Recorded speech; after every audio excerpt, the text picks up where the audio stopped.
समझाओ कोई, गरुड़ मार्ग महमोही, कमल भाति समझाओ कोई, गरुड़ मार्ग महमोही, कमल भाति समझाओ कोई।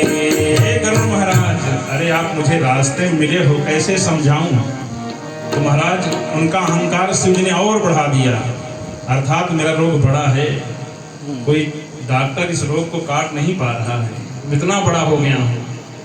लेकिन शिव जी ने कृपा किया। शिव जी सोचे कि कभी इन्होंने कुछ भ्रम किया होगा, तो शिव जी ने भेज दिया पूज्य काकभूषुंडी जी के पास। बोले कौवा महाराज के पास जाइए, वहीं पर तुम्हारा कल्याण होगा। तो कौवा के पास, मैं राजा हूं पक्षियों का, जाना पड़ेगा। बोले अगर आप संशय को मिटाना चाहते हो तो जाना ही पड़ेगा।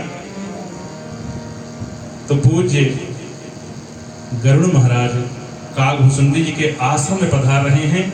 और जो काकभूषुंडी जी का आश्रम है, अभी हमारे जीएसटी भैया का बेटा रोशन उसके काफी नजदीक पहुंच गया है। केदारनाथ बद्रीनाथ से ऊपर नीलगिरी पर्वत पर, जहां हम लोग सांस भी नहीं ले पाएंगे, वहां पर दिव्य आश्रम आज भी है, वो अजर अमर है। मेरे काकभूषुंडी जी महाराज की जय। उनके आश्रम की महिमा है कि जो भी प्रवेश करेगा आश्रम में, उसका मोह माया संशय सब बिना किसी और प्रयास के दूर हो जाएगा। अब काकभूषुंडी जी महाराज सुंदर व्यासपीठ लगी है और भगवान की कथा का गुणगान करने जा रहे हैं। उनका एक ही काम है, नित्य भगवान राम की कथा गाते हैं और बूढ़े बूढ़े जवान सब पक्षी लोग आकर सुंदर राम कथा का श्रवण करते हैं। काकभूषुंडी महाराज के आश्रम में जैसे गरुड़ जी आए हैं, लोगों ने कहा पक्षियों के राजा गरुड़ जी महाराज आ रहे हैं। तो काकभूषुंडी जी कहते हैं गरुड़ महाराज से, आजु धन्य मैं धन्य अति,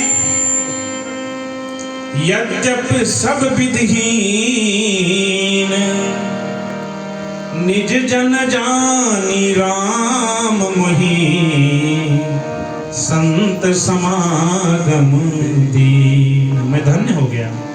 परमात्मा राम ने अपना जानकर, नारद जी महाराज से बड़ा ज्ञानी कौन है? ब्रह्मा जी, शिव जी, भगवान ने आपको मेरे पास भेज दिया, मैं धन्य हो गया। आप बताइए, गरुड़ जी ने गरुड़ महाराज की काकभूषुंडी जी ने सेवा की है, चरण धोए, चंदन टीका लगाकर दिव्य सिंहासन पर बिठाए हैं कि मेरे घर में आज तो पक्षियों के राजा आ गए। और कहते हैं कि आपका आगमन किस हेतु हुआ? हे पक्षीराज बताइए, मैं बिना विलंब के उसको पूर्ण करूंगा। और उनके आश्रम को देखकर ही, पूज्य काकभूषुंडी जी के आश्रम को देखकर गरुड़ जी के सारे संशय मद मोह सब खत्म हो गए। और जिस अहंकार में शिव जी के पास पहुंचे थे, अब क्या हुआ? पूज्य काकभूषुंडी जी से कहते गरुड़ जी महाराज हाथ जोड़कर, सुनौ तात जेहि कारण आयो, तो सब भयउ तरस तव पायो।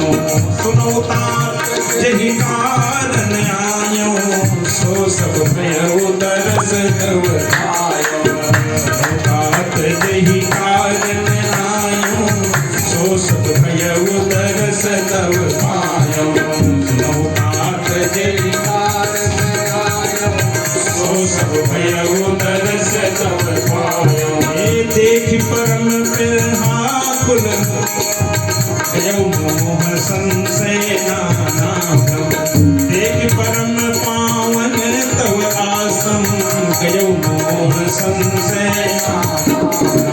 देख परम पावन तव आश्रम, गयो मोह संशय नाना भ्रम।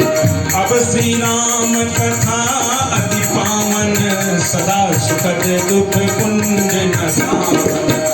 श्री राम कथा अति पावन, सदा सुखद दुख कुंज न सावन। सादर तात सुनाओ मोहि, बार बार बिन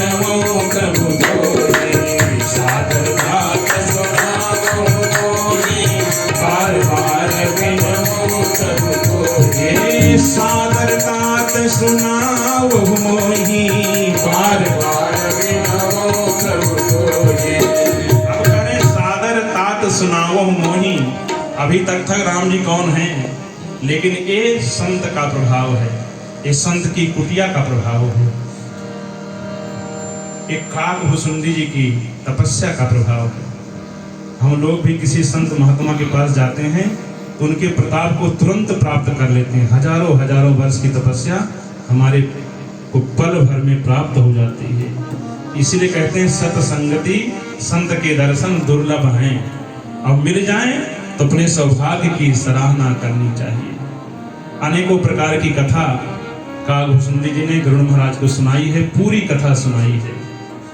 कई प्रश्न, 7 प्रश्न हुए। पाप पुण्य संत असंत दुख ये सब क्या है, मोह माया क्या है और मानस रोग क्या है, सबका उत्तर दिया।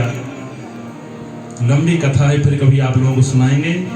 पूज्य गरुड़ महाराज बोले काकभूषुंडी जी से कि आपको कौवे का शरीर कैसे प्राप्त हुआ, यह मुझे सुना दीजिए, क्योंकि आप तो राम भक्त हैं और सुनता हूं कि मनुष्य के शरीर से ही राम जी मिलते हैं, तो कौवे के शरीर में भगवान कैसे मिल गया आपको, यह मुझे संशय है। तो काकभूषुंडी जी बोले एक बार की बात है, मैं अयोध्या जी में पैदा हुआ। परमात्मा श्री राम जी की राजधानी अयोध्या धाम में पैदा हुआ। मैं शूद्र परिवार में पैदा हुआ। यद्यपि रहूं रघुपति राजधानी, तदपि ताहि महिमा नहीं जान।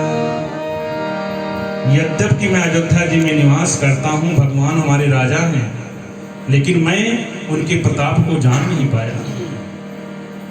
तो कथा कहती है जरूरी नहीं परमात्मा मिल जाए हम जान ही जाए, वो तो राजधानी में रह रहे हैं, लेकिन भगवान की महिमा नहीं जान पाए। एक बार अयोध्या जी में अकाल पड़ गया, तो काकभूषुंडी जी कहते हैं मैं शूद्र परिवार में मनुष्य रूप में हूं। मैं सोचा ये कैसे भगवान हैं जिनके राज्य में अकाल पड़ गया, भगवान कैसे हैं। छोड़ो इस देश को, यहाँ नहीं रहना, जहां पर खूब खाने पीने को हो, जहां खूब बारिश हो रही वहां चलते हैं। तो पूज्य काकभूषुंडी जी अपनी आत्मकथा सुना रहे, हम लोग ध्यान से सुने। काकभूषुंडी जी बोले जब मनुष्य रूप में है कि मैं अयोध्या धाम को छोड़कर विदेश चला गया। विदेश कहाँ, उज्जैन पहुंच गया। गयों उज्जैनी सुनूर कारी गयों उज्जैनी सुनूर कारी तीन महीने गयों उज्जैनी सुनूर कारी तीन महीने गए काल कछु संपत्ति पाई राम करम संग सेवकाए। विप्रेक वैदिक शिव पूजा करी सदा कही का